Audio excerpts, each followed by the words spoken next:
Oggi sul tavolo del Consiglio Comunale c'è il problema della casa e della residenzialità a Venezia, ma la seduta è tutt'altro che ufficiale, anzi l'amministrazione comunale ha già fatto sapere che procederà a denunciare i partecipanti alle autorità competenti.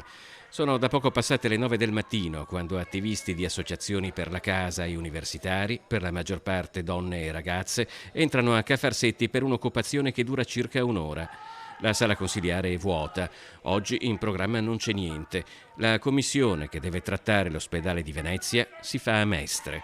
I manifestanti occupano i posti della giunta. Noi siamo qua per protestare pacificamente verso una situazione che sta degenerando in città, che è l'emergenza abitativa. Abbiamo qua tanti utenti, purtroppo, anche gente che lavora senza fissa dimora, perché siamo in emergenza sociale in tutto il paese e soprattutto nella nostra città. Noi vogliamo un'altra gestione di questa città, non vogliamo più una gestione di un sindaco che continua a porre al centro il turismo, vogliamo un sindaco che ponga al centro i cittadini e le cittadine. Chiediamo case e chiediamo servizi. Noi come studenti vediamo benissimo, no, i problemi che ci sono a livello residenziale, paghiamo degli affitti veramente troppo alti, nel privato i prezzi sono veramente incredibili e tra l'altro molti di noi pagano in nero.